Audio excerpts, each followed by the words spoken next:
Today, we have invited, and he's accepted, the Director, Policy and Legislation, Office of the Chief Human Resources Officer at the Treasury Board of Canada. Oh my God, that's some title there, Carsten. To brief us on the process to create new regulations. So I'm going to say this even in front of Carsten. Most of you around the table know that the QCGN was pretty fervent in our pushback on C13, the modernization. It's passed. Now it is our opportunity in this consultation and talking to Carsten and his team, thank you team, to say, okay, what can we do now with these regulations that would ensure the English-speaking communities' visibility on these new regulations. Carsten will be followed by Stephen Thompson, our Director of Policy and Research, who will explain why Part 7, which I started to talk about, is so important to our community and present the QCGN's early thinking on what principles English-speaking Quebec may adopt during the consultation process. The QCGN will be hosting further events like this and soliciting feedback from our members, community stakeholders on these principles. Carsten Quell, I've known for a long time personally. He's the Executive Director, Official Language Center of Excellence, Office and Chief Human Resources Officer, Treasury Board of Canada Secretariat. Oh my God. Carsten has a background in linguistics and has worked in both the public and private sectors. In government, he has occupied program and corporate policy functions at the Department of Canadian Heritage before joining the Office of the Commissioner of Official Languages. At the office at OCAL, he spent 7 years working for the Commissioner Graham Fraser as Director for Policy and Research. And in 2015, he became Director for Policy and Legislation at the Center of Excellence in Treasury Board. He was appointed Executive Director of the Official Languages Center of Excellence. Carsten, you're on. Thank you. Thank you, Sylvia. Thank you for that introduction. It's always a pleasure to speak with you and the QCGN. I just want to quickly acknowledge that we have a few members of my team who might help in the discussion. There's Annie Pou, Claudie Larcher, Martine Boucher. Some of them I think you might know. I also see that Eva is on the call, which is wonderful. So you may know that I worked with Eva for a long time when we were both working for Graham Fraser. So it's wonderful to see you and to have this opportunity today to walk everyone through the process that we're in the process of leading regarding the Part 7 update to the regulations. I see that the slides have come up. So this is a process that's led by Treasury Board Secretariat, but we do it in consultation with our friends and colleagues at the Department of Canadian Heritage, who have many years of experience, obviously, with Part 7, and it's a fairly new area for us, Part 7, but we do have some regulatory experience that we've also had the pleasure of working with you in the past when we updated the Part 4 regulations in 2019. So what I'd like to do is I will try to keep my remarks to a minimum in order to allow the audience, all of you, to ask questions. I hope you can hear me okay. So if you have any good, I see Sylvia nodding, that's excellent. So maybe I'll start off by saying that some of you might recall that a presentation that I gave in November on the process of developing Part 7 regulations for the new Official Languages Act, or the amended Official Languages Act. This act gives us the responsibility to develop these regulations. Last time I gave a high-level overview, and what I'm hoping to do today to build on that and maybe add a bit more of what we know about the process at this stage. So I think what we can do is, yeah, we can probably move to the next slide so that I can talk a little bit about the organization that I lead here. I know Sylvia said it's complex, so we're part of the Office of the Chief Human Resources Officer, which is part of Treasury Board of Canada Secretariat. Our role essentially breaks down into those four pillars that you see here. We develop policy, and policy means regulations, but it also means policies that federal institutions, the 200 or so federal institutions, have to follow. And we develop guidelines. So this is kind of our policy toolkit. And I think as we approach the regulatory process, it's important to keep in mind that's a distinction between, legislation, regulation, and policy. Another one of our roles is to monitor.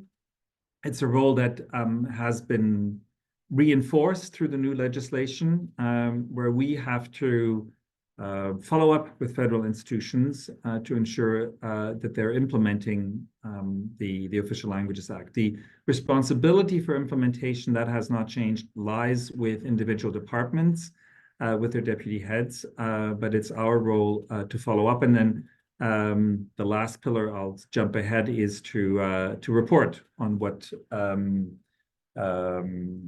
annually report on the accomplishments, or also some of the rooms for improvement that we see in federal action.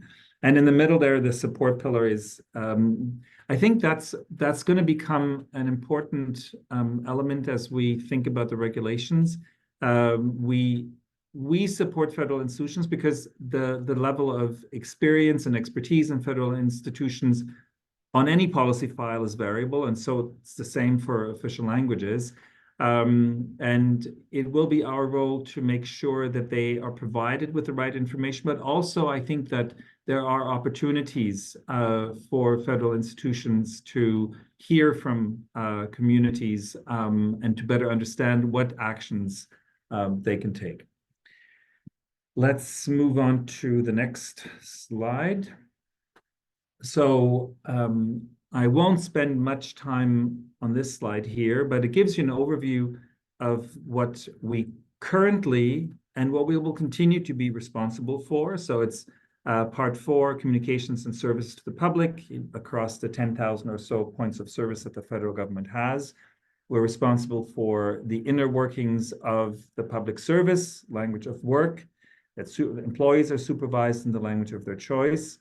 There's also Part 6, which the QCGN and the English-speaking communities had a particular interest in, which obliges federal institutions to ensure that they represent, their workforce is representative of the distribution of English speakers and French speakers in the Canadian population. Part 11, Section 91 is about staffing bilingual positions. So I'll leave it at that, and then we can move on to the new responsibilities under Bill C-13. A change that occurred fairly late in the legislative process is that now the president of the Treasury Board is the minister responsible for exercising leadership within the federal government for the implementation, coordination, and good governance. Those are the words in the legislation of the Official Languages Act.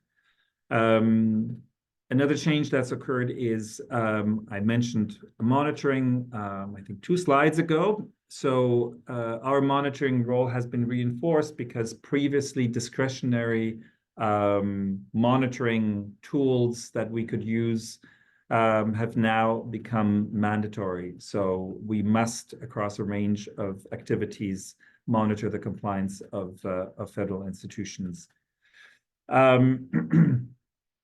We also, with the new legislation, have to monitor what federal institutions are doing in terms of considering the inclusion of language clauses in federal, provincial, territorial agreements. And those words are carefully chosen here, considering the inclusion of language clauses. That's what's in the legislation. We have to see what they're doing to take positive measures to support minority communities. And another element that was put into the legislation is the disposal of real property of the federal government and the consideration of linguistic minority community needs. And this is something that we're collaborating with our colleagues at the Office of the Comptroller General. And then finally, we're getting to the heart of the issue that we want to discuss today. Is we're responsible for leading the review of, or the establishment of Part 7 regulations. Next slide, please.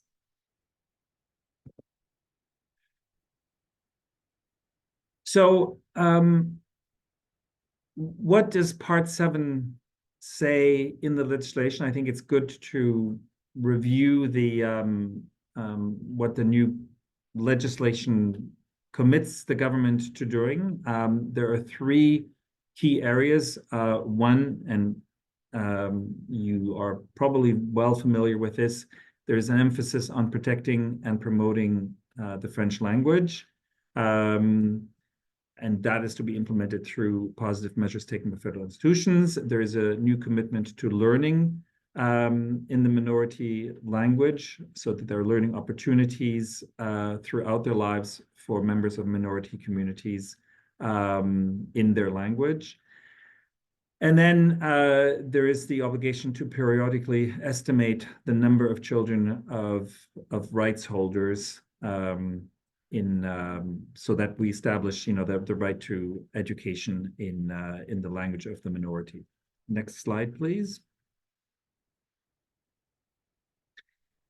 So how do we intend to strengthen or to implement the new Part 7 role?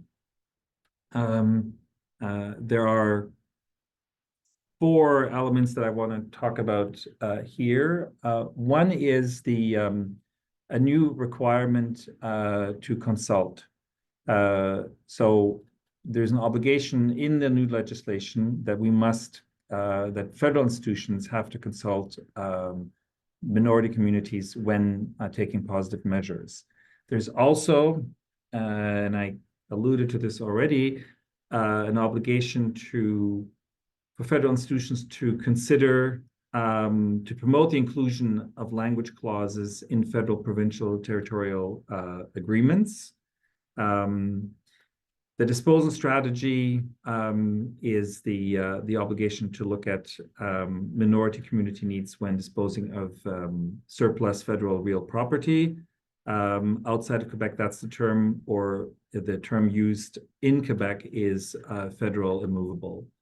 And then the last element concerns Francophone immigration, which has already made quite a few strides, because the new policy on Francophone immigration was recently announced by the government. The next slide, please.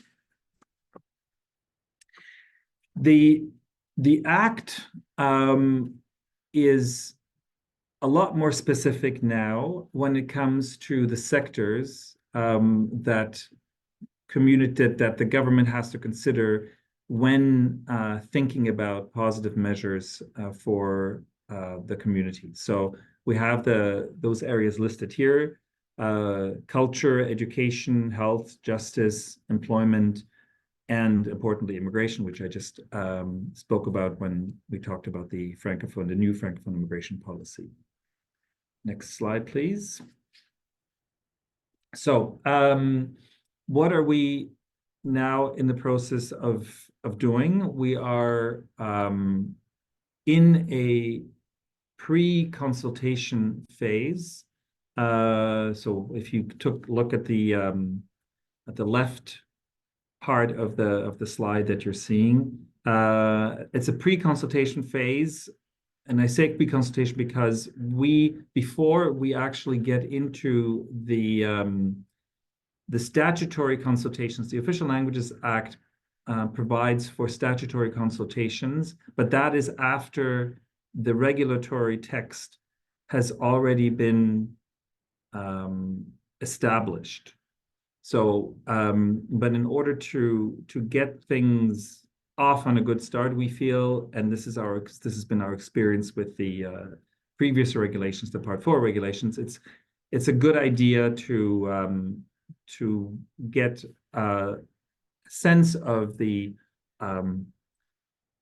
expectations of various stakeholders, and obviously, you, the English-speaking community of Quebec, the Francophone minority communities, and the Commissioner of Official Languages. Those are the key stakeholders that we hope to draw from, to be inspired by, as we consider the regulatory text that we will work on. And I want to thank the QCGN for sharing with us some key principles that we're now analyzing. So basically, what we will do is over the next few months, we're gathering input, which will allow us to develop the regulatory options.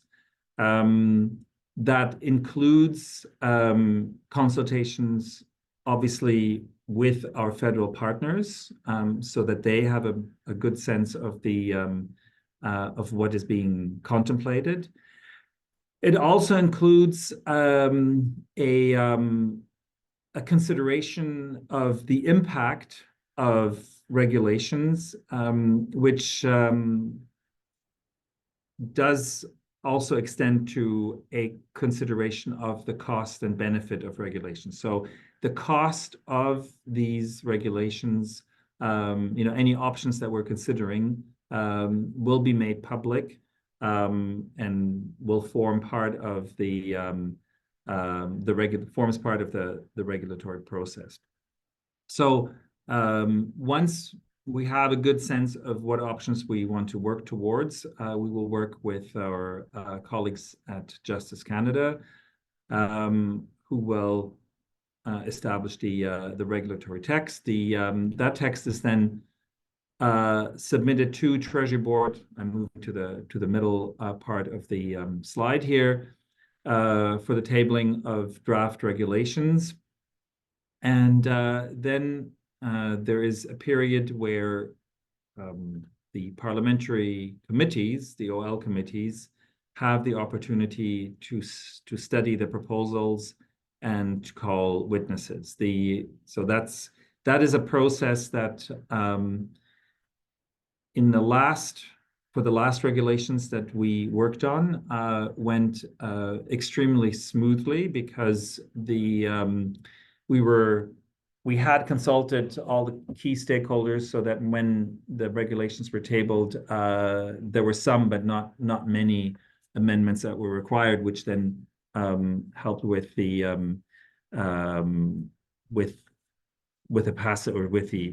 adoption of the regulations. So, but there is an opportunity in the statutory consultation process for feedback from the public to be made, and obviously that feedback needs to be received, analyzed, incorporated into a new proposal. We need to make changes to the cost-benefit analysis if there is an impact.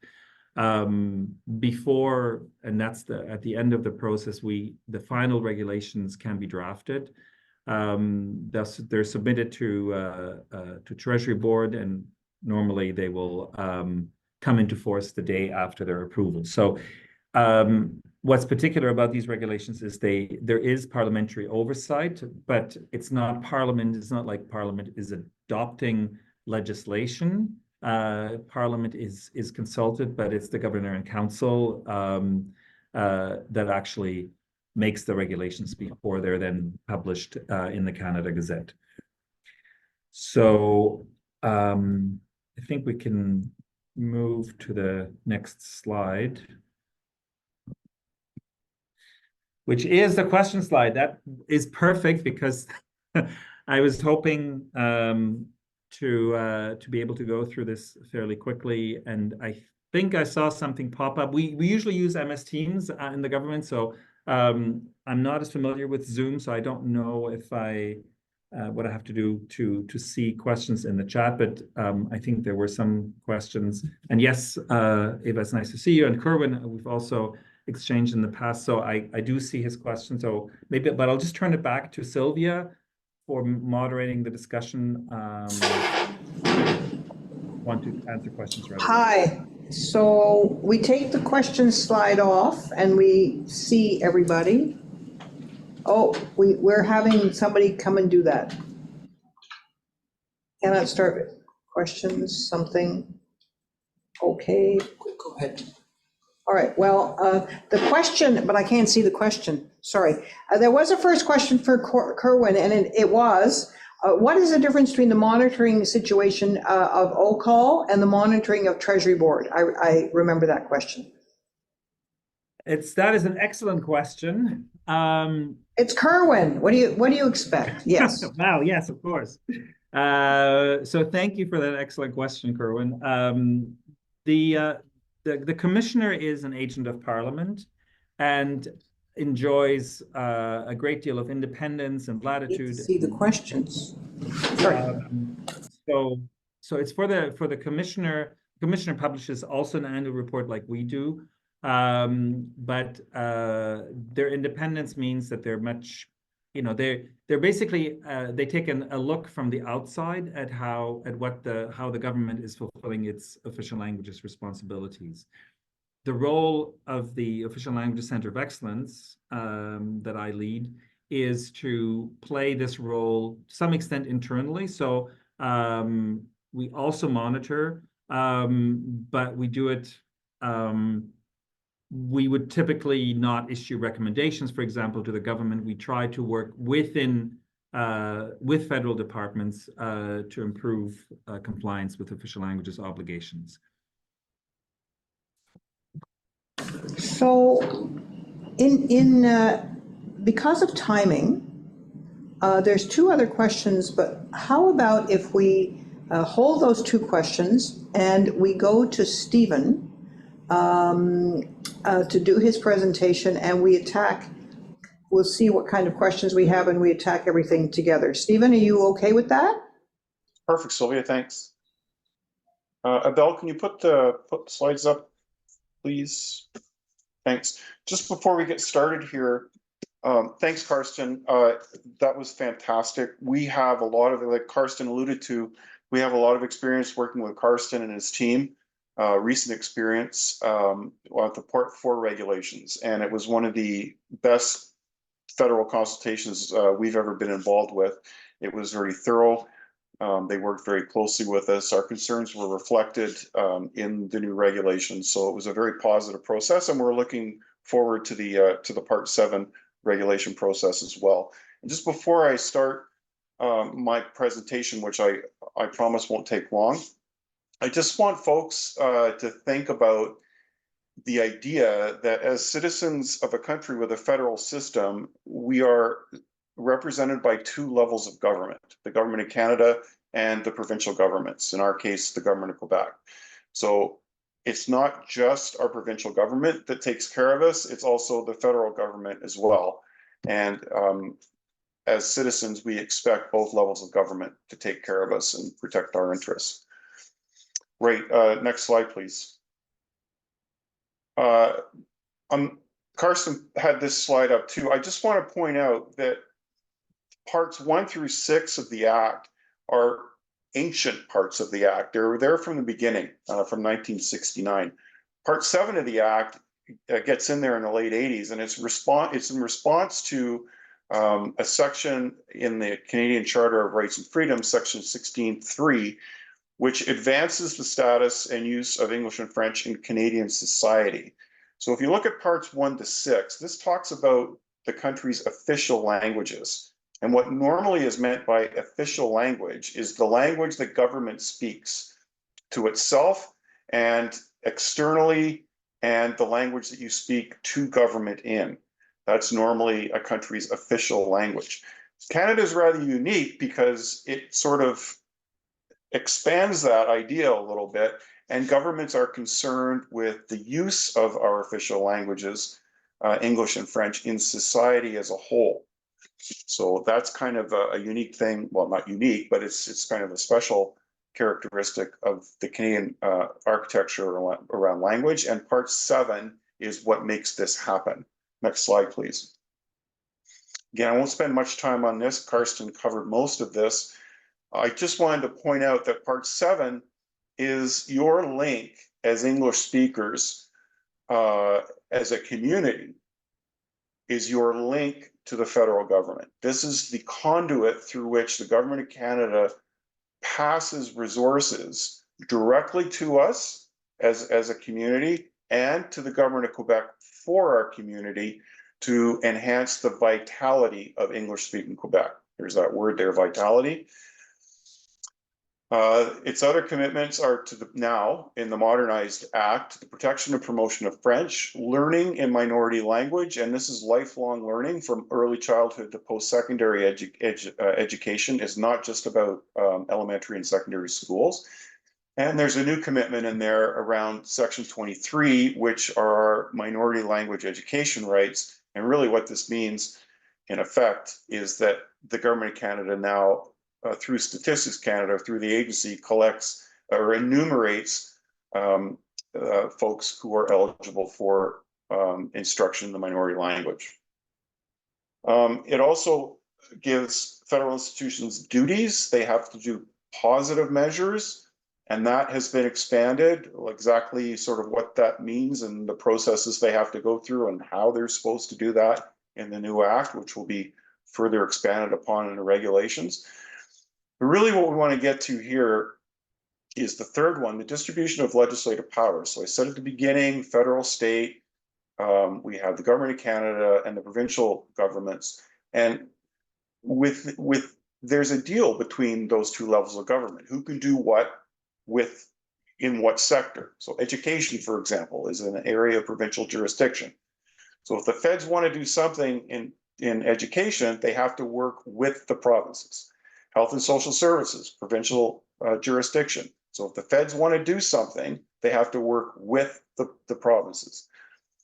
So the federal government under Part 7 has this way to help provincial governments, including the government of Quebec, pay to provide services in the official minority language.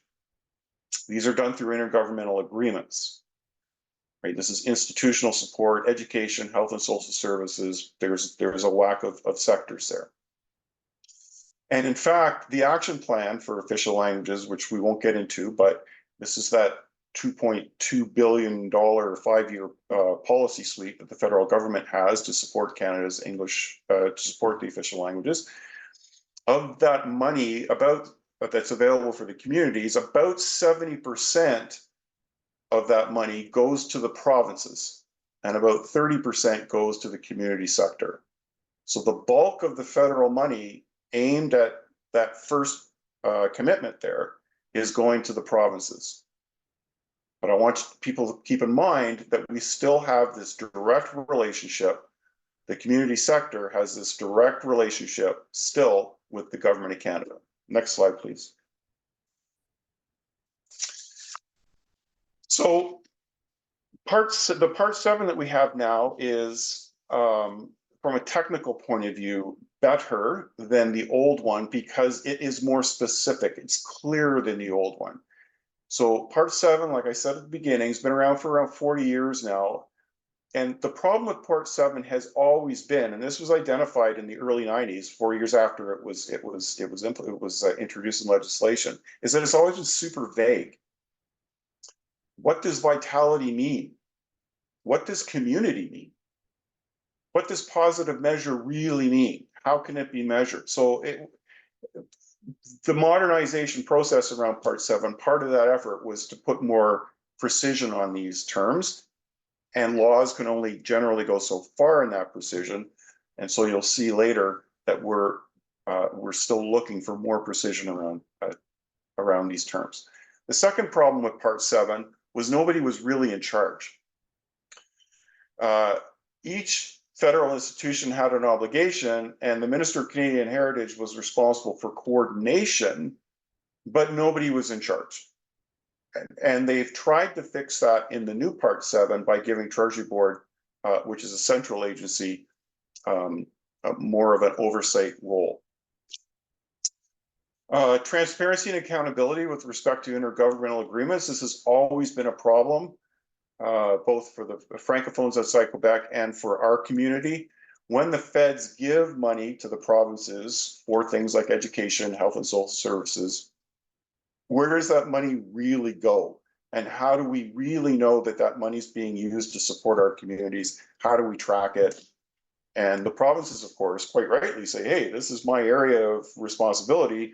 You can't tell me really what to do with the money, and you can't demand reports from me. And the federal government goes, but it's our money anyway. So these intergovernmental agreements are important, and the language clauses within them are super important, very important. So Carsten referred to that before. So now, when in an intergovernmental agreement, there has to be, we think there has to be a linguistic clause in there that specifically talks about the support in these intergovernmental agreements to our linguistic minority community. Also note from the new act that there are concurrent commitments. Now, we don't think that these are in conflict. Some people do. We don't. We think that there are concurrent commitments to protect and promote French. We think that you can protect and promote French while supporting the vitality of English-speaking Quebec at the same time. We don't see the two in competition. Also note in the new act that there's a 10-year review. 10 years from now, Treasury Board and PCH are going to have to come up with a report. How are we doing on the Official Languages Act? Give it to Parliament, and Parliament's going to have to go, okay, well, maybe we'll move these things around. Now, this is important because Sylvia, who is an expert in evaluation, will tell you, you can only evaluate the data points that you collect. And if the data points you're collecting are about access to services in French, for example, and you're not collecting the same data about the ability of consumers to, this is not Part 7, this is another act, but this is an example. If you're not collecting data on the experience of an English worker in a federally regulated business in Quebec, or an English client of a federally regulated business in Quebec, if you're not collecting that data, you can't evaluate it. We're missing. So we want to make sure in the regulations part that the data that's being collected reflects our community's concerns. Next slide, please. As Carsten said, there have been discussions that started already. I won't talk to these because they're not our principles, but just know that, you know, OCAL, the Commission of Official Languages, has come up with a series of principles that have been shared with English and French linguistic minority communities, with Treasury Board and others. The discussion has started. The QCGN, we've analyzed these and we fully support the OCAL principles. I just put this up just to let you know that folks are thinking about this. Next, please. Okay, the first one. Now, I just want to say that these are just principles that the QCGN has come up with as a starting point for the discussion. We're not saying that these are the principles for English-speaking Quebec. We're not even saying these are the QCGN principles. This is just a place where we can start the discussion because we want to be involved. Remember, Carsten outlined the process, and what's happening right now is they're doing the initial consultations around the drafting of a text that will then be sent through the to Treasury Board through the parliamentary process. So we need to be in the discussion now over the next 2 or 3 months before the text is actually drafted. So this is our initial thinking. We're completely open to feedback, and you'll see at the end of my presentation a way to contact us if you do have feedback or comments on the principles. The first one. The term community is not defined, and this is an issue. We think this is an issue, and we think it's an issue because each department, each federal institution can now kind of decide what community means. And if you think back to the intergovernmental agreements between the feds and the provinces, the feds might have a definition, but the provinces might have a different definition. So if nobody knows what community means, then who exactly are the resources being directed to? So we think that that's an issue. Next slide, please. This I talked about in a previous slide. The idea here, the evaluation mechanisms that get set up for the 10-year review have to reflect the experiences of English-speaking Quebecers. It can't just be about Francophones outside Quebec. It has to reflect our experience with Part 7 as well. Next principle, please. Again, one of these fuzzy terms, the vitality framework. So anybody on the line whose organization gets funding from Canadian Heritage is familiar with the vitality framework. So PCH uses a vitality framework, an excellent piece of policy work that was developed in collaboration with English and French linguistic minority communities and the research team at PCH. And it sort of says, okay, these are the indicators of community vitality. This is what it means. And these are the things we're looking for in a vital community. But that hasn't been adopted across government. So again, every institution that you're dealing with, ESBC, Industry Canada, whoever, they have a different idea of what vitality means and what it might look like. So that's an issue. Next principle, please. Carsten mentioned the new Part 7 has a lot of consultation in it, a ton of consultation. And pretty much every decision that a federal institution makes now, they have to analyze the effects of those decisions on the OLMCs, and they have to consult with the OLMCs on those decisions. Well, there aren't too many organizations in our community that get funded to have the policy capacity to consult at the federal level on these matters. So Kerwin, for example, the Quebec English Production Council does yeoman service on behalf of our community with the Canadian Radio Telecommunications Commission, CRTC. They don't get paid for that.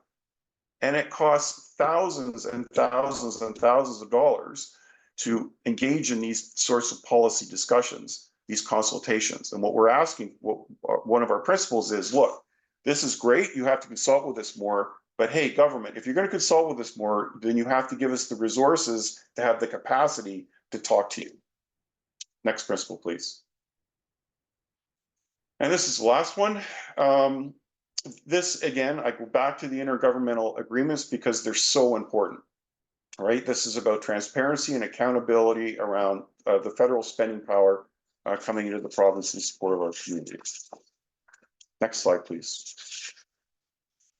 So this is the contact information. This is being recorded and it's going to be put on the YouTube channel, and I think there's a follow-up. You'll get a follow-up message from this webinar as well. If you have any comments or questions about anything I've just presented, please, we're looking for your feedback. So please let Sylvia, Riley, or myself know. We'd love to have you as part of the conversation. Thank you. Okay. So I've turned I'm going to come up shortly. Thank you, Stephen. It's a complicated piece of work that we're all doing. And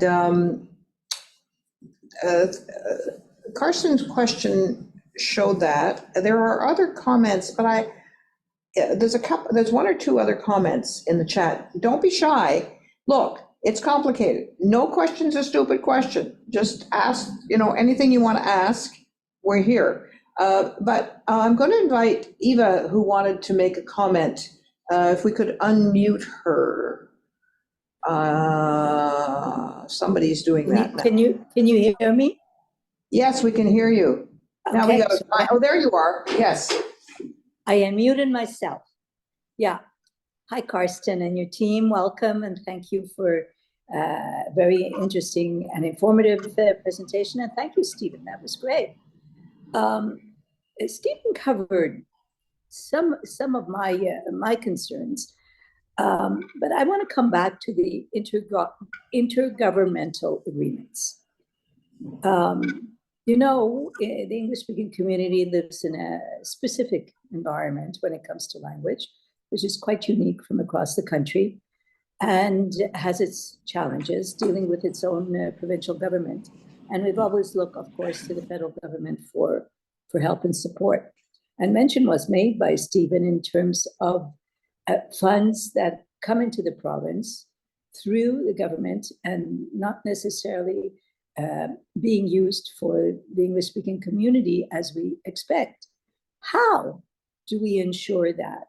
How can you make sure that there's going to be clauses in the agreements with the province that will be acceptable to the province?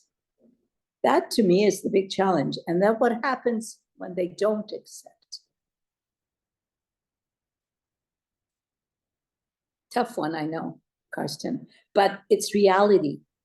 Yes. So the responsibility is for federal institutions to promote the inclusion of language clauses in federal, provincial, territorial agreements. So at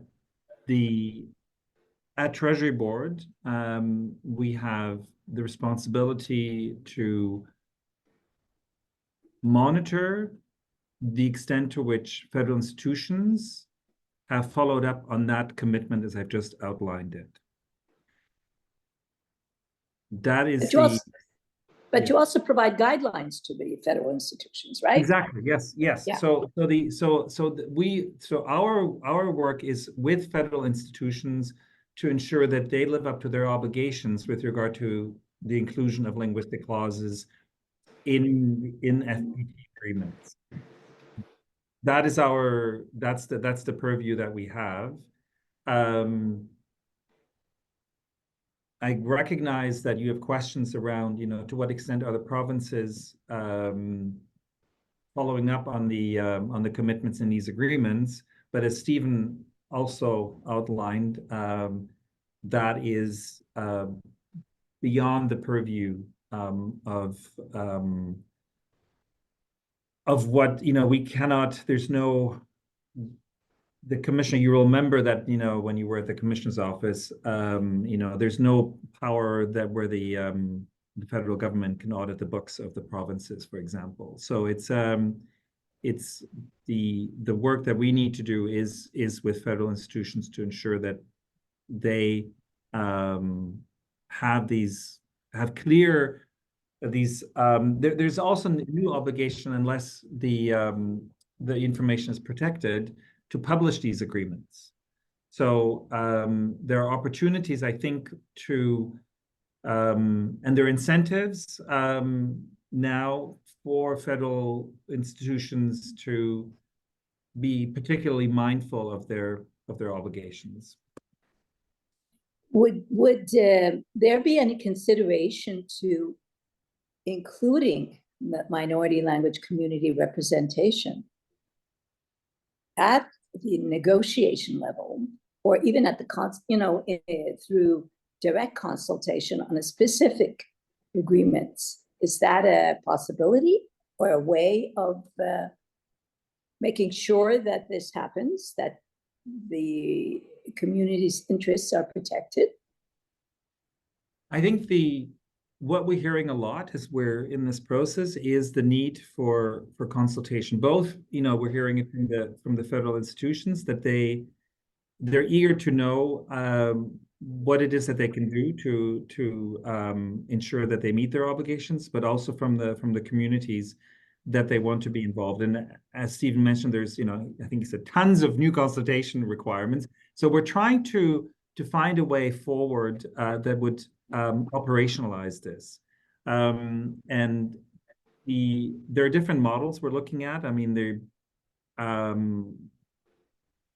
don't want to, get too far ahead, but, some kind of venue committee opportunity, regular opportunity for conversations between minority communities and federal institutions could be helpful to ensure that the priorities of the communities are clearly articulated, and then the relevant federal institutions can take the measures that are within their mandate to ensure that they're mindful of the community expectations and priorities as they make their decisions. So I think there's opportunities for greater collaboration, greater clarity at both ends on what would really kind of push the needle in terms of federal provincial agreements, but also the Part 7 measures that federal institutions have to take. Thank you, Carsten. I know it's a tough one, and I have confidence in you, Carsten, because I think you understand our challenges, and I'm hoping that you are going to be able to keep in mind the specificity of our own daily experience in getting the kind of support that is available to the French-speaking minority community outside Quebec. So thank you. Thank you, Eva. You had to be at committee when we were all debating C13, when we were making faces at Carsten during the debate on C13, because it was a hard slog then. But as I said before, this is our opportunity to make, should I say, even dare say, lemonade out of lemons. I don't know. But this is an opportunity, and these consultations are terrifically important. We have a question about the Translation Bureau that has not been mentioned in the new version of the OLA, given its importance in supporting French and bilingualism. Carsten, do you have a comment on that? Yes, I saw the comment. I don't think that the absence in legislation is necessarily an indication of, that the role of some institution has been forgotten. So certainly, I mean, the Translation Bureau is critical to the government's ability to deliver its, on its obligations with regard to bilingualism. So I would simply, submit that. The absence in the legislation is in no way a suggestion that the Translation Bureau does not have a critical role to fulfill in meeting the government's obligations. I see another, the second part of the question around constitutional changes and the clause dérogatoire. I don't think I'll be able to comment on that. No, I didn't think you would be, and I wasn't. While you see it, I think I would suggest to everybody, and maybe we can send you off to our linguistic rights page with a link, and because this is that while it's important to all of us, it's outside the scope of this meeting today. So thank you for that. Does the QCGN have ideas on how organizations can develop policy capacity? And what would that look like? Policy capacity, Stephen, you spoke of that today, and we have spoken to Treasury Board and to Canadian Heritage about the need for policy capacity to respond to these very important processes that you're undertaking. Carsten, do you have a thought on that? Well, I think the consultation, your ability to understand the reality of federal departments, that's not. I'm not saying that this. It's incumbent on the government to explain, how it works, but your if you can hone your ability to interface with government, and that will certainly allow you to understand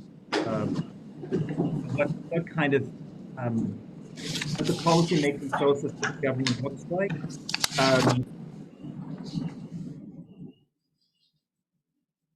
Oh, you're muted. How did that happen? We need to unmute Carsten. I'm sorry. I was looking at the page for the question. Sorry about that. So I will just repeat myself. I know that time's running short. So what can be done if you have people who have government experience, and I know many of you here have, that is certainly helpful when you have an inside view of what government does. But that's helpful. But I think it's also incumbent on us to explain how government works. So if anyone can understand how government works. So if you have questions, you don't understand, the intricacies, or there's something that baffles you about, why doesn't this organization do that? Then please reach out. We would be more than happy to explain, how things look like at our end, so that, it might help you target your interventions more specifically. When I started when we started the presentation, we did say that we would be hosting future events, and stay tuned. This is critically important, and it's our intent to help build capacity as well. So thanks for the answer to that. Is there one last question? I can't quite see it. I think I see one question. Is the vision that each organization would have a policy person or staff? That's a Stephen question. It's a good question, Lorraine. I think I just put the answer in the chat there. We're not at that level of detail yet, of granularity, but certainly more policy capacity in sectors. I brought up Kerwin's work with the CRTC as education policy people, early childhood policy folks, women's issues policy folks. There's all kinds of policy areas where we really don't have capacity in civil society right now, and we need it if we're going to be effective in the consultations with government. It's one thing to go to these meetings, but understand when you go to a meeting with government, you have, Dr. Quell is sitting across the table from you. These aren't lightweights sitting across the table working for the government of Canada. And so if you want to go and if you want to advocate on behalf of your community and on behalf of your sector, you have to be able to punch in that ring, and that costs money. So, thank you. Thank you, Carsten. If you come and visit again, we'll start collecting questions, more questions for you. And this is the beginning, folks. It really is. It's the beginning. And the more you become involved in this, the better the outcome will be. Remind me, Carsten, when do we see the Part 7 go to your first big milestone? We want to launch the statutory consultations summer, fall, but I think this is going to be an ongoing process. So we've received your principles, and I noted them, and at an upcoming meeting, I would be very happy to give you like a first idea of what we think we can do with what you've submitted to us. Thank you. So we will keep the community informed. Thank you for joining us today. And there's a QCGN slide somewhere that should be coming up. There you go. Please send your comments and questions of course, to me, but I have incredible support here with Stephen and Riley. Stephen Thompson, Riley Dales Fine. And thank you very much. And thank you, Carsten, to you and your team. And thank you to QCGN board members who have been here. Come again. Always a pleasure. Have a good afternoon, everyone.